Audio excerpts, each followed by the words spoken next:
Hello student, आज हम राशियों की तुलना प्रश्नावली 7.2 का आगे का क्वेश्चन देखते हैं। आइए देखते हैं क्वेश्चन नंबर 5। 8,000 रुपए का 10% वार्षिक ब्याज की दर से 2 वर्ष के चक्रवृद्धि ब्याज तथा साधारण ब्याज का अंतर ज्ञात कीजिए। आपने इसके जस्ट पहले वाले वीडियो में देखा है, सेम क्वेश्चन जो है एक लिया गया था जिसमें साधारण ब्याज और चक्रवृद्धि ब्याज का अंतर हमने देखा था। सेम वही बनेगा। यहां पर जो है अगर हम मूलधन की बात करें तो मूलधन जिसको हम P से दर्शाते हैं ये है 8,000 रुपए। दर जिसको हम R से दर्शाते हैं 10% वार्षिक, और समय जिसको हम N से दर्शाते हैं ये कितना दिया गया है हमको 2 वर्ष दिया गया है। तो यहां पर हमको दो अलग अलग ये ज्ञात करना है, चक्रवृद्धि ब्याज भी ज्ञात करना है और साधारण ब्याज भी ज्ञात करना है। पहले हम साधारण ब्याज देख लेते हैं। तो साधारण ब्याज का जो सूत्र होता है, साधारण ब्याज बराबर मूलधन गुणित दर गुणित समय बटे होता है 100। ठीक, अब यहां पर मूलधन कितना लिया गया है 8,000, दर कितना है 10%, समय कितना है 2 वर्ष बटे की 100। तो यहां पर जो है ये आप एक जीरो कैंसिल करो, ये एक जीरो कैंसिल, यहां से एक जीरो, यहां से एक जीरो। अब क्या बच गया आपका, यहां बचा 800 और यहां पर बचा 2। तो 2 शून्यम 2 शून्यम और 2 अट्ठे 16, यानी कि हमको साधारण ब्याज जो है कितना मिला, साधारण ब्याज मिला 1,600 रुपए। अब चूंकि ये जो है हमने ज्ञात कर लिया, अब क्या चाहिए हमको, अब चाहिए चक्रवृद्धि ब्याज। तो उसके लिए जो है हम पहले मिश्र धन ज्ञात करते हैं। A बराबर P into 1 plus R/100 power N। मूलधन है आपका P बराबर 8,000, एक धन दर है 10/100 और समय कितना है 2। जितना कटेगा कटा दीजिए। तो ये हो गया आपका 8,000, 1/1 धन 1/10 पूरे का घात कितना 2। अब ये हो जाएगा आपका, यहीं पर मैं आगे बढ़ा देता हूं, 8,000 और ये 1/1 और 1/10 को जोड़ने के लिए लघुत्तम लेंगे, कितना आएगा 10। 1 से 10 को भाग देंगे 10 आएगा, अंश में गुणा करेंगे 10 एकम 10 धन, दूसरे के हर से भाग देंगे इसको आएगा 1, अंश में गुणा करेंगे 1 और पूरे का घात कितना है 2। तो ये हो गया आपका 8,000 गुणित 10 और 1 11/10 का घात 2, 11/10 का घात 2। ये हो जाएगा 8,000 गुणित 11/10 गुणित 11/10। आप कटा दीजिए, ये एक जीरो, ये एक जीरो, यहां से एक जीरो, यहां से एक जीरो। तो ये कितना आ गया आपका 80 गुणित 11 गुणित 11, तो उसका कितना आएगा 11 11 121। अब जो है मैं थोड़ा सा इसको मिटाऊंगा क्योंकि आपका साधारण ब्याज तो मिल चुका है यहां पर, और मिश्र धन हमको इन दोनों का गुणा करने पर मिल जाएगा। तो मैं इधर का मिटा देता हूं थोड़ा यहां तक, ताकि लिखने के लिए मेरे को स्पेस मिल जाए। अब यहां पर जो है मिश्र धन A बराबर ये 121 को हम गुणा करेंगे 80 से। ठीक है, तो ये तो शून्य का शून्य रहेगा, 8 एकम 8, 8 दूनी 16 का 6 हासिल 1, 8 एकम 8 और 1 9। कितना हो गया ये आपका 8 एकम 8, 8 दूनी 16 का 6 हासिल 1, 8 एकम 8 1 9, 9,680, 9,680 रुपए ये हमको मिला मिश्र धन। तो चक्रवृद्धि ब्याज हमको क्या मिलेगा, चक्रवृद्धि ब्याज बराबर मिश्र धन में मूलधन को माइनस कर दो। मिश्र धन है 9,680 और मूलधन कितना है 8,000 है। तो यहां पर जो है ये 9,000 या 8,000 यानी कि 1,680 रुपए हमको क्या मिलने वाला है, चक्रवृद्धि ब्याज। अब चक्रवृद्धि ब्याज माइनस साधारण ब्याज, क्योंकि दोनों का अंतर पूछा गया है, बराबर। तो चक्रवृद्धि ब्याज हमको मिला 1,680 माइनस साधारण ब्याज मिला है 1,600। तो 1,680 में 1,600 को घटाओगे तो कितना आएगा 80 रुपए। तो हमारा अंतर जो है दोनों में कितना प्राप्त हुआ 80 रुपए। तो आंसर में हम लिखेंगे अतः चक्रवृद्धि ब्याज और साधारण ब्याज में अंतर 80 रुपए है और यही हमारा क्या हो जाएगा आंसर हो जाएगा। नेक्स्ट क्वेश्चन देखते हैं। 3,000 रुपए का 8% वार्षिक ब्याज की दर से 3,000 रुपए आपका मूलधन बनेगा, 8% वार्षिक दर बनेगा, 1/1/2 वर्ष। 1/1/2 वर्ष यानी कि 1.5 वर्ष भी बोलते हैं, 1 वर्ष पूरा और आधा वर्ष है ना। तो 1.5 वर्ष के चक्रवृद्धि ब्याज की गणना कीजिए जब ब्याज अर्धवार्षिक संयोजित हो।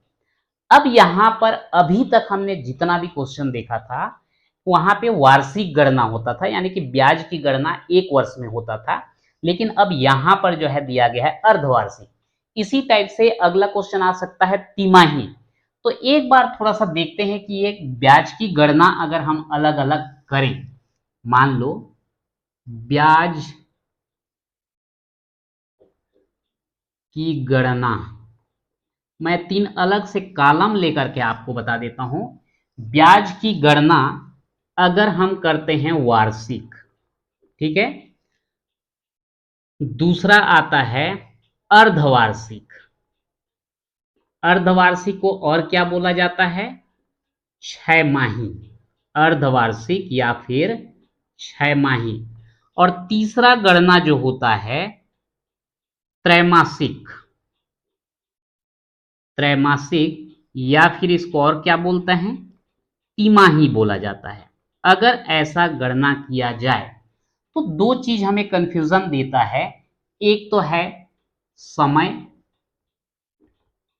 और दूसरा है दर। एक एग्जाम्पल के थ्रू हम लोग इसको समझेंगे।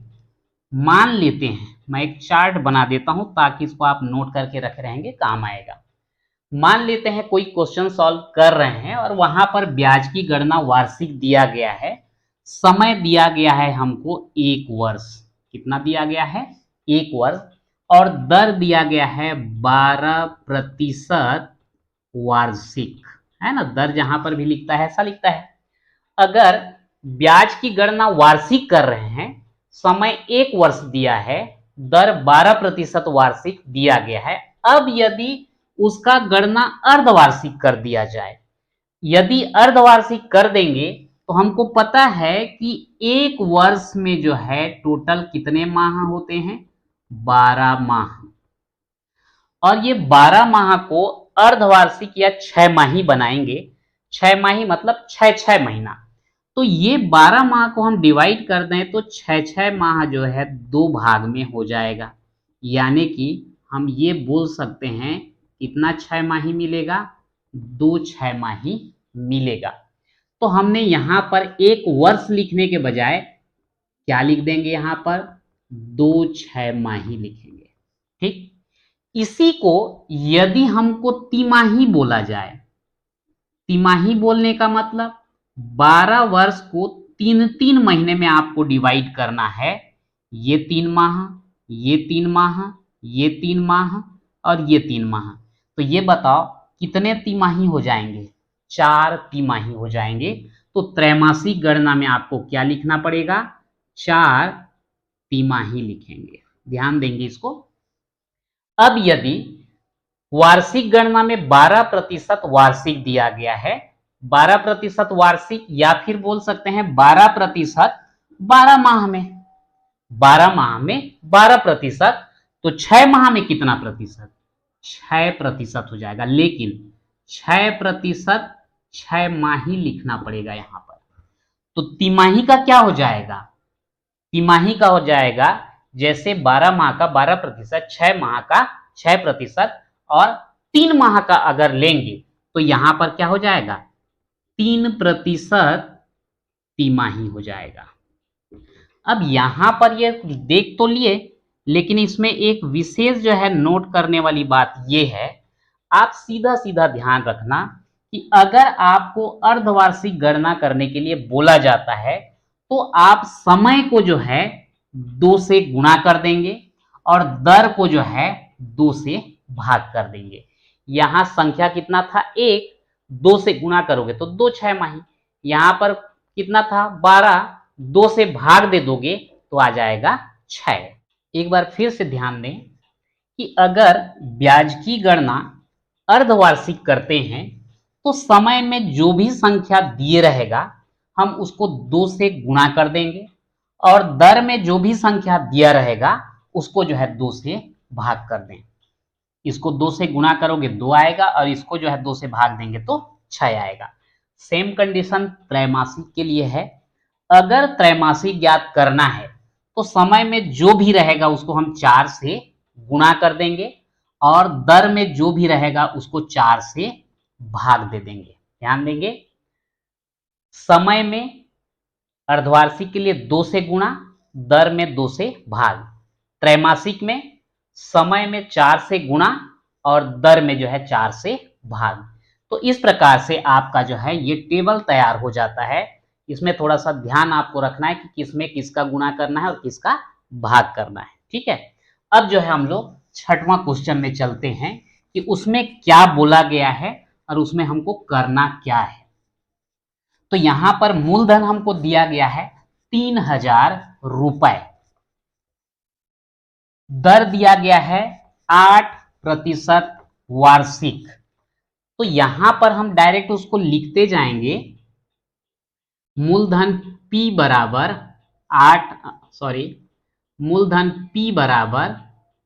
3000 रुपए, दर R बराबर दिया गया है 8% वार्षिक। तो अभी अभी बताया गया था कि अगर ब्याज की गणना अर्धवार्षिक करते हैं तो दर को जो है आपको क्या करना है? 2 से भाग देना है। तो यदि आप इसको 2 से भाग दे दोगे तो 2 चौक 8, यानी कि 4% अर्धवार्षिक हो जाएगा। क्या हो जाएगा ये? 4% अर्धवार्षिक। और समय n बराबर दिया गया है हमको 1/1/2 वर्ष, यानी कि 1.5 वर्ष, है ना। 1/1/2 वर्ष यानी कि 1.5 वर्ष है। और समय को हमको 2 से गुणा करना होता है, तो 1.5 वर्ष में 1.5 वर्ष में जो है कितने 6 माही होंगे? तो इसमें अगर 2 का गुणा करोगे तो 1.5 का 2 से गुणा करोगे तो 3 आएगा। तो यहां पर आ जाएगा 3 अर्धवार्षिक। ऐसे भी अगर 1 वर्ष को 6 माह में बदले 2 6 माही होगा, आधा वर्ष का और 1 6 माही होगा, टोटल 3 6 माही, जिसको हम क्या लिख दिए? 3 अर्धवार्षिक लिख दिए। अब इसके लिए क्या किया करना है हमको? चक्रवृद्धि ब्याज की गणना। तो सबसे पहले तो हमको क्या ज्ञात करना होता है? मिश्र धन ए बराबर P into 1 plus R/100 power n। मूलधन की जगह 3000, एक धन, दर R की जगह 4/100, n की जगह आ जाएगा 3। यह आ जाता है 3000, कटा दो इसको, 4 एकम और भाग देंगे 4 से 100 को तो 25, 1/1 धन 1/25, घात कितना? 3। 3000, यहां पर लघुत्तम लेंगे 25, 1 से 25 को भाग दो 25, अंश में गुणा करेंगे तो 25, इस 25 से इसको भाग दो 1, अंश में गुणा करेंगे 1, पूरे का घात 3। ये हो गया आपका 3000, 25 और 1 26/25, घात कितना 3। चूंकि घटाना पड़ेगा तो मैं इसको यहां लिख देता हूं ताकि आसानी होगा। 3000 गुणित 26/25 का घात 3 है, तो यहां पर 26/25 को हम 3 बार लिख देते हैं। अब यहां पर जो है 5 से भाग दे दीजिए। 5 पंचे 25, 5 छक्का 30, 5 शून्य 5 शून्य, ठीक। फिर 5 से दीजिए, 5 एकम 5 एकम 5, 1 बचा 10, 5 दूनी 10, 5 शून्य 0। फिर 5 से 5 पंचे 25, ये हो जाएगा 5 दूनी 10, 2 बचेगा, ये 20 बनेगा। 5 5 चौक 20, ठीक। अब उसके बाद अब तो भाग नहीं जाएगा, यहां पर है आपका 24 गुणित 26 गुणित 26 गुणित 26 और पूरे का बटे 5 गुणित 25, ठीक है। अब यहां पर जो है इनका गुणा कर दीजिए जो भी आएगा। तो यहां पर एक बार मैं 24 गुणित 26 कर देता हूं और ये 26 गुणित 26 कर देता हूं। तो यहां पर जो है मिटाना पड़ेगा क्योंकि जगह की कमी हो जाता है। तो यहां पर देखते हैं, देखिए यहां पे पूरा कैलकुलेशन मैं करके बता रहा हूं, आप इसको खुद कर सकते हैं। 6 चौक 24 का 4 हासिल 2, 6 दूनी 12 और 2 14, 2 से गुणा करो, 2 चौक 8, 2 दूनी 4, ये 4, 8 4 12 का 2 हासिल 1, 4 1 5 और 1 6, 624, ठीक। इधर का मैं 26 गुणित 26 का कर देता हूं। 6 6 का 36 का 6 हासिल आया 3, 6 दूनी 12, 3 15, 2 6 का 12 का 2 हासिल 1, 2 दूनी 4 और 1 5। तो ये आ गया आपका कितना 6, 5 2 7, 5 1 5 और 1 6। तो ये 624 और 676, 624 गुणित 676 और ये 25 पंचे होता है 125। थोड़ा मेहनत करना पड़ेगा भाई। अब इन दोनों का गुणा कर दीजिए, इन दोनों का गुणा करेंगे, थोड़ा सा देखने में उटपटांग लग रहा है, मैं मिटा देता हूं और उसको हल कर देता हूं।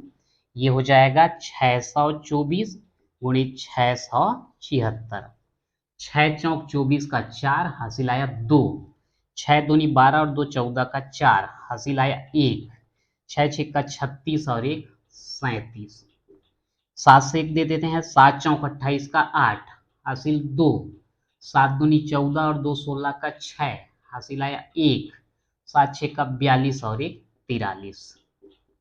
6 से देंगे तो फिर ये ऊपर वाला आएगा 4 4 7 3, 4 8 4 12 का 2 हासिल 1, 6 4 10 7 17 और 1 18 का 8 हासिल 1, 3 3 6 4 10 11 का 1 हासिल 1, 7 4 11 1 12 का 2 हासिल 1।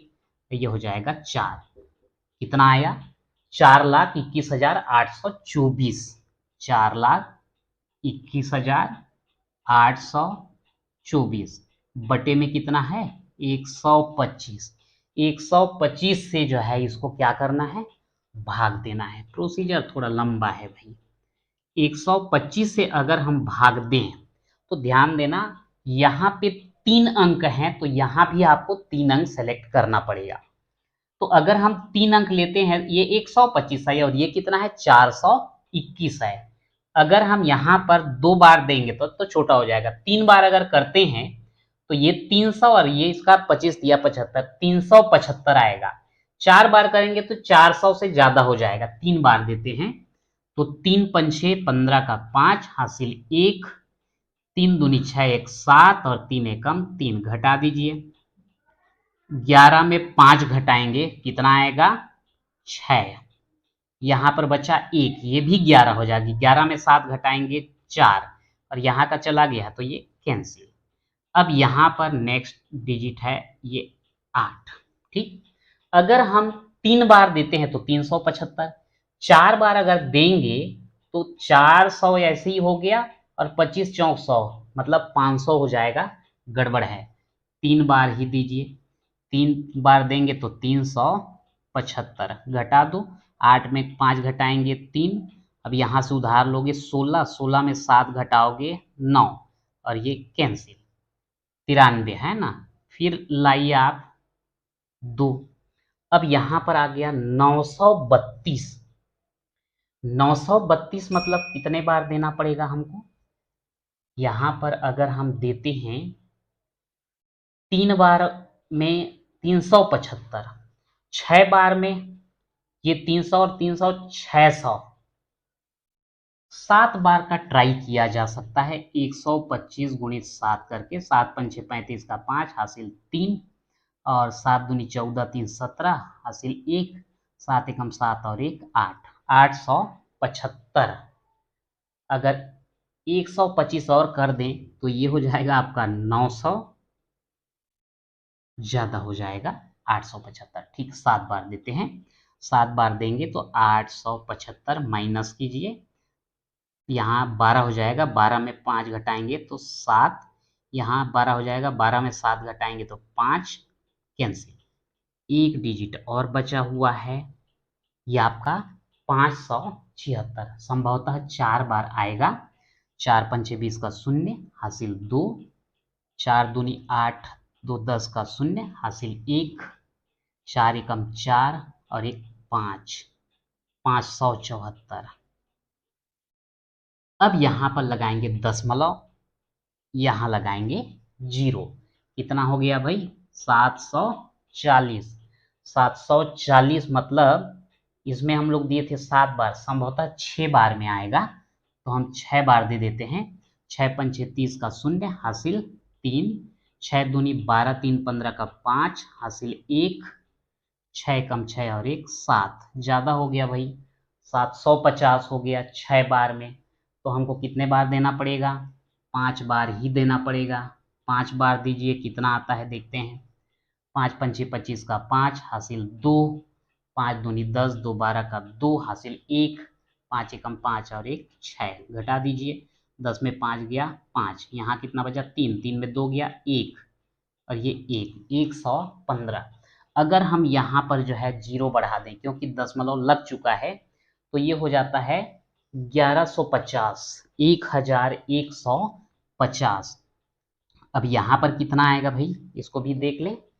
तो अगर हम लोग दिए थे 7 बार तो ये आया था। एक काम करते हैं, 8 बार अगर करें तो 800 और ये दो 1000, 9 बार करके देखते हैं। 9 बार करेंगे तो 9 पंचे 45 का 5 हासिल 4, 9 दूनी 18 4 22 का 2 हासिल 2 और 9 एकम 9 और 2 11, 1125। ठीक, तो हो गया। अब जो है दशमलव के बाद 2 अंक तक हमको लेना था, 3374.59। तो ये हो जाएगा 3374.59 रुपए। ये क्या हुआ आपका? मिश्र धन हुआ। लेकिन यहां पर हमको क्या बोला गया है? ब्याज की गणना करना था हमको, चक्रवृद्धि ब्याज। तो चक्रवृद्धि ब्याज गणना करने के लिए हम क्या करें भाई? यहाँ तो बहुत लंबा समय ले लिया, कारण ये था कि कैलकुलेशन लंबा था। अगर मैं बोल देता कि आप हल कर लीजिए तो फिर आपको तकलीफ हो जाता, इसलिए मैंने पूरा कैलकुलेशन करके बता दिया। तो यहाँ पर हो जाएगा मिश्र धन ऋण मूलधन 3374.59 और मूलधन कितना है यहाँ पर? 3000 रुपए है। अगर हम ये 3000 में 3000 माइनस करेंगे तो बचेगा कितना? 374.59 रुपए। और ये हो जाएगा आपका चक्रवृद्धि ब्याज। नेक्स्ट क्वेश्चन देखते हैं। 9000 रुपए पर किसी बैंक से एक वर्ष में कितना ब्याज प्राप्त होगा यदि ब्याज की दर 8% वार्षिक हो और गणना कैसा हो? तिमाही। मैंने समय बचाने के लिए थोड़ा सा हल कर दिया है। यहाँ पर जो है मूलधन है 9000, दर है 8% वार्षिक।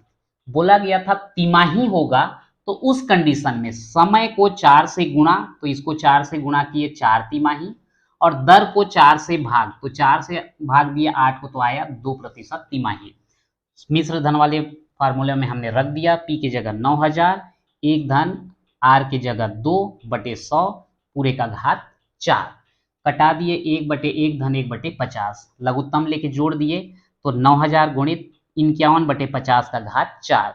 चूंकि घात 4 था, हमने 4 बार लिख लिया और इसको सॉल्व करने पर हमको ये मिलने वाला है मिश्र धन 9741.89 रुपए, 9741 रुपए और 89 पैसे।